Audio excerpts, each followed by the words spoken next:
Eamon woke up every morning to the same monotonous routine. He got out of bed, put on his gray uniform, and, as usual, looked at his reflection in the mirror. His short-cropped hair, tired eyes, and expressionless face. He looked just as ordinary as everyone else. This was the council's greatest achievement, eliminating all individuality and making everyone the same. As Eamon walked to his classroom under the council's strict supervision, he observed the world around him. Everything was orderly, the streets were clean, the people were quiet and obedient. The buildings, equipped with technology and filled with bright screens, ensured both the flow of information and control. Every movement, every step in the city was recorded. Those who did not comply either disappeared or were re-educated. When he arrived at school, he joined his classmates in listening intently to their teacher. The teacher talked about how perfect the system was, condemning the chaotic world of the past and emphasizing the value of the order the council provided. But that day, the teacher's words felt emptier to Eamon than ever before. His mind was preoccupied with the books he had found the other day. The old, forgotten library he had accidentally discovered the previous week had changed his life. Hidden in the basement of a ruined building, dusty shelves held books from the pre-pandemic world. As Eamon read these books, he learned that people used to be free, able to think differently and choose their own paths. What are they hiding from us? He wondered. This thought was a seed of doubt growing inside Eamon. One day during lunch break, Eamon decided to return to that old library. As he moved through the deserted streets, he tried to make sure no one was following him. When he reached the building, he took a deep breath and entered through the hidden door. Inside, he once again examined the books standing silently on the shelves. But this time, as he pulled another book from the shelf, he heard a voice behind him. "What are you doing here?" Clara asked, suddenly appearing. Eamon jumped and turned around. Clara was his classmate, but he had never been this close to her before. The curiosity and slight fear in her eyes surprised Eamon. After a brief hesitation, Eamon told her the truth. Clara, on the other hand, didn't seem as surprised as he had expected. "I'm here because I've been having the same questions," Clara said, her eyes still on the books. The differences between the world the council described and the world written about in these books had caught her attention too. From that day on, Eamon and Clara began exploring the old world together.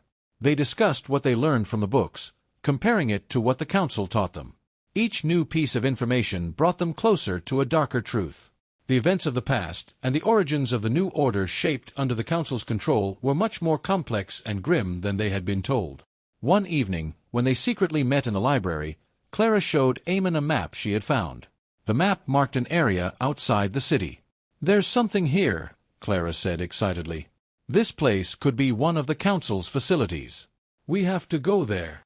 As Eamon looked at the map, he became aware of the danger. Leaving the city meant defying the council's laws.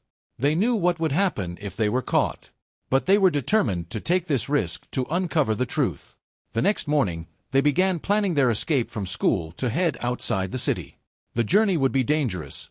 Not only were the enforcers a threat, but so was the wild nature. But Eamon and Clara were driven by their doubts and curiosity. As Eamon thought about what his family and friends might think, he was also burning with a desire to uncover the truth. He was no longer just a student. He was also a researcher, an explorer, and perhaps a rebel. As he and Clara took each step on this unknown path, they knew their lives would change forever. There was no turning back for them. After days of preparation, Eamon and Clara finally stepped outside the city. Moving quietly in the darkness, they were careful not to be caught by the council's enforcers. As the city grew smaller behind them, they ventured into the vast and dangerous wilderness ahead. The two young people were now at a point of no return in their lives. When they reached the area marked on the map, they found themselves facing a dense forest. Eamon instinctively scanned the surroundings. The forest was filled with plants and animals he had never seen before in the city, but it was also fraught with dangers. "Let's not forget how alone we are here," Eamon said to Clara. This solitude was their only protection. No one could watch them here. After some time, they stumbled upon a building that looked long abandoned. Its concrete walls were covered in moss, and the roof had collapsed. It seemed like a hidden secret of the council. However, when they entered, they discovered a vast underground facility beneath the structure. The lights were still on, and they could hear the quiet hum of machines. This seemingly abandoned building was hiding much more than it appeared. As they entered the underground facility, they moved cautiously, avoiding security cameras. Clara used her tablet to disable the building systems while Eamon kept a watchful eye on their surroundings. The deeper they went into the facility, the more they realized its true purpose. They eventually reached a large laboratory filled with old files and chemical substances, indicating that experiments had once been conducted on viruses here. Just then, a hidden door opened, and a group of armed men entered. Eamon and Clara quickly hid, realizing these men were not ordinary enforcers. They were the Shadows, the Council's most secret agents, tasked with eliminating any threat. The Shadows began examining the files in the lab, and one of them turned to the others and spoke, "The Council's orders are clear. The new virus prototype must be ready immediately. We will crush any rebellion before it even starts."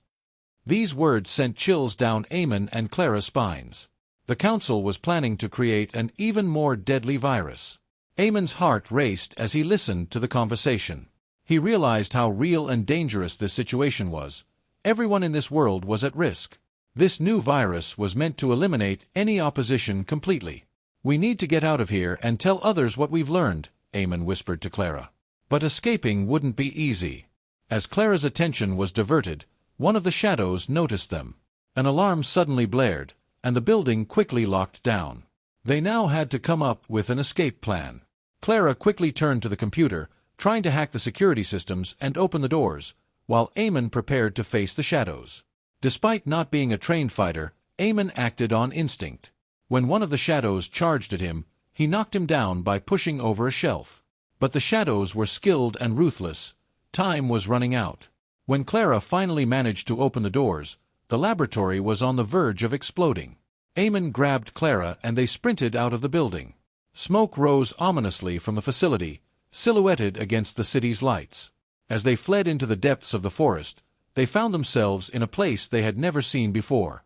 Hidden among the trees was a secret camp, filled with rebels who had been fighting against the Council for years and had managed to survive.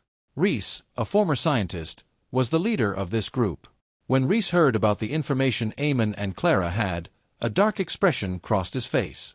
"The Council has finally decided to do it," Reese said to Eamon. The hopelessness in Reese's eyes reflected the burden of the battle he had fought for years. Reese explained how the original version of the virus had been weaponized by the Council years ago and had caused a pandemic. The virus had wiped out most of the population, and the survivors had been forced to live under the Council's control. As Eamon learned the truth, he felt his anger growing. "How could they do this to us?" Eamon asked Reese. Reese's response was simple, for power and control. But Reese didn't stop there. The new virus that the Council was developing was far more deadly and uncontrollable than the old one. If this virus were to be released, it wouldn't just be the rebels who would be wiped out, all of humanity could be destroyed. This had to be stopped. The rebels planned to launch an attack on the Council's facility and destroy the virus. However, Eamon knew how dangerous this plan was. Fighting the Council seemed like a suicide mission. But they had no other choice. Under Reese's leadership, the group began preparing for the attack. Clara, on the other hand, was devising her own plans. She believed they needed to win the fight not just with force, but with intelligence. During this time, Eamon and Clara had to confront not only the rebels but also their own fears. Clara remembered how her family had been killed by the Council, while Eamon thought about the day he lost his younger brother. Both had lost loved ones to this cruel system, giving them even more motivation to fight. As the day of the attack approached, tensions in the rebel camp rose. Eamon believed that the Council couldn't be defeated by violence alone. This fight required more. Clara, however, insisted on sticking to Reese's plan to destroy the virus. But both young people were aware of the dangers of this mission. Their chances of survival were slim. The chapter ends with Eamon and Clara, leading the rebels, advancing towards the Council's headquarters. They were fully aware of the dangers ahead, but they had no other choice if they were to save the world. As Reese had said, this might be our last chance for humanity. In the darkest hours of the night, Eamon, Clara, and the rebels advanced toward the Council's headquarters. Not a word was spoken along the way. Everyone had the same thought in their minds. This would either end in victory or be their final stand. As their breaths were silently drawn, even their footsteps became nearly inaudible. As they approached the Council's tower, It felt as if everything had come to a standstill for a moment. Reese, as the leader of the group, was at the front. He held the device that would disable the Council's security systems. Clara was right behind him, carefully observing their surroundings. Eamon had taken the rear, gripping the weapon on his back tightly while feeling the weight of the impending confrontation.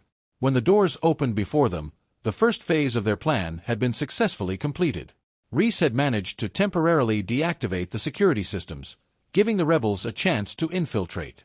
However, they were unaware of the dangers awaiting them inside. The Council's headquarters was built like a fortress. With its high ceilings, corridors illuminated by bright white lights, and security cameras at every corner, it seemed impossible to break in. But the rebels were determined to move forward despite the challenge. Clara navigated the way, consulting the map to find the correct path, while Eamon kept a watchful eye for any followers. Meanwhile, Reese led the group forward. After some time, the group reached the door to the central laboratory. Reese struggled for a while to unlock the door, and when he finally succeeded, they were stunned by the scene that awaited them. The laboratory was filled with large glass cages, inside which prototypes of the new virus were being developed. These viruses were much more lethal and rapidly spreading than any known to humanity. Clara, in disbelief at what she saw, whispered, "This could be the beginning of the end for humanity." "We have to destroy these viruses," Reese said firmly. But just then, a massive explosion erupted at the other end of the laboratory. The Council had realized that the rebels were there and had gone on the defensive. Security systems reactivated, and shadows began emerging from every corner of the lab. They were now in the middle of a battle, and they had to give everything they had to survive. Eamon immediately drew his weapon and began fighting the shadows. While Reese tried to protect the laboratory, Clara worked to destroy the virus prototypes. The shadows attacked one by one, but the rebels were not about to give up. Eamon, with swift and agile movements, took down the shadows, while Reese used his scientific knowledge to sabotage the lab systems. As the battle intensified, Clara finally managed to unlock the room containing the virus prototypes. But just as she was about to destroy them, the Council's leader, Adrian Ridgely, appeared. "I didn't expect you to make it this far," Adrian said with a cold expression, holding a control panel that seemed ready to detonate the entire laboratory. "How long do you think you can stay here? All your efforts are in vain." Ignoring Adrian's threats, Clara activated the device to destroy the viruses. But Adrian swiftly made a move and attacked Clara. She was caught off guard and fell to the ground, but just then, Eamon intervened, stopping Adrian. A fierce fight broke out between the two. As Eamon realized how strong Adrian was, he became more cautious. Meanwhile, Reese continued sabotaging the lab systems. Taking advantage of Adrian's focus on Eamon, Reese deactivated the security systems again and helped Clara destroy the viruses. The fight between Eamon and Adrian eventually ended with Eamon gaining the upper hand. After subduing Adrian, Eamon turned to Clara and said, "We need to get out of here." But things weren't as easy as they thought. Adrian, with one last move, activated the explosive that would blow up the laboratory. Reese noticed it, but it was too late. The explosive had been activated, and there was no time left. Eamon, Clara, and Reese had to flee the laboratory quickly. But the explosion caught up with them. All the viruses and Adrian Ridgely were destroyed in the blast. Eamon, Clara, and Reese barely managed to escape the collapsing laboratory. The Council's headquarters was now safe from the threat of the viruses. But the victory had come at a high cost. Many rebels had lost their lives in this attack, with only a few survivors. When they returned to the camp, the rebels celebrated their victory, but Eamon and Clara couldn't stop thinking about the friends they had lost. Reese approached them and said, "Today we won a great victory, but this war is not over yet." Clara looked at Reese and replied, "The Council is still here. We only destroyed the viruses, but their power remains." Eamon placed a hand on Clara's shoulder and said, "But at least now we have hope. The Council's secrets are exposed, and people are beginning to learn the truth. This could be the start for us." With determination, Reese said, "Yes, this is just the beginning. Now we will fight even harder to break their power and achieve true freedom." These words gave Eamon and Clara a new sense of purpose. Now, they weren't just fighting to survive, but to free all of humanity from the Council's grasp. I hope you had a good time. If you liked my story, do not forget to comment and subscribe to my channel. Goodbye, see you in the next story.